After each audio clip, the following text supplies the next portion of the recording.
From here, the only way to follow him was by camel. Just check this. An outsider will die on this route, yeah? Is that right? An outsider will die. You won't be able to find anyone. Oh, great. That's extremely comforting to know. Is there water on the route? Are there actually spring water holes along the route, or do we have to carry the water? He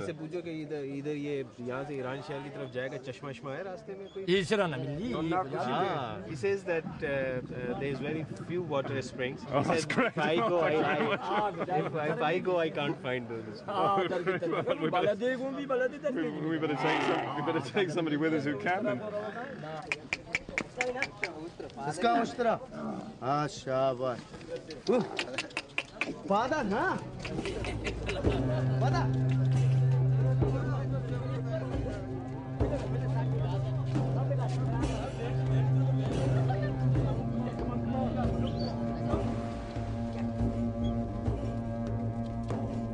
And so we left the burning shore by the great rock of Pasni, in the footsteps of Alexander's last epic march.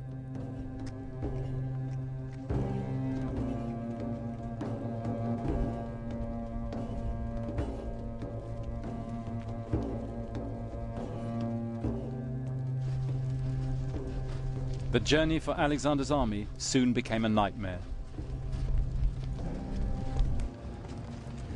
Greeks came into an area of great hills of sand, and then Arrian says their feet sank in like treading into untrodden snow, and the horses and the mules just couldn't cope with that at all because they didn't have camels as we do. And sometimes Arrian says they had to go through the whole night without water, and in the morning they'd be leaving people behind who were sick or ill or just too tired or absolutely dying of thirst. And of course, those people were never seen again. They were lost, says Arrian, like people fallen overboard and lost at sea.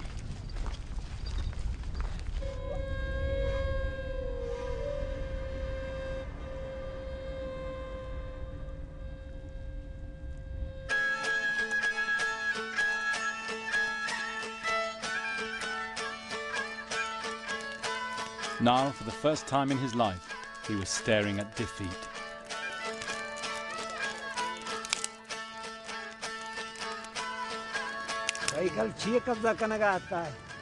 Why did he come here to the Makran? I just don't know. He was trying to get back to Iran, I guess. But why he came here to this coast, I don't understand. I don't understand.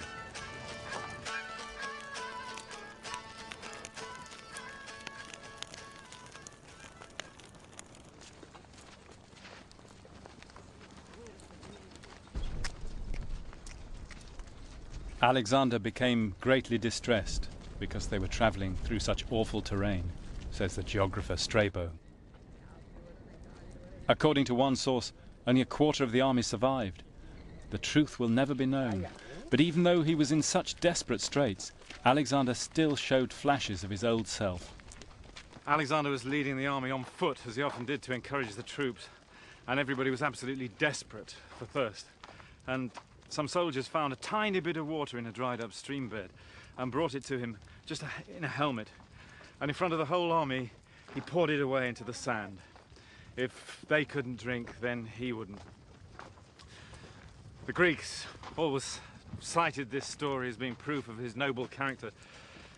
Personally, I find it a little frightening that after all that he'd put them through, they could still be won over by his tricks.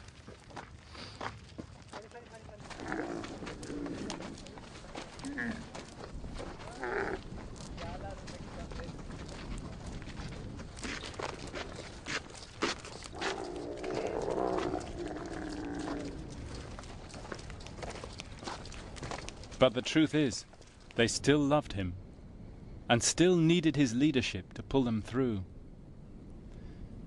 And he still needed them in order to be Alexander.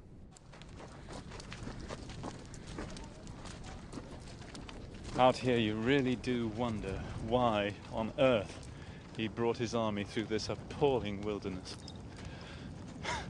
Almost makes you wonder whether he wanted to punish them for what happened at the Bias River, for not following him to the ends of the earth. But among the Greeks, the most popular explanation was this: simply that it was there. He'd been told the journey was impossible for an army, and because of his inner demon, he just had to do it. He had to excel everybody. He had to do what nobody else had done. And of course, in the past, his gambles had always paid off. It took him 60 days to get through the Makran.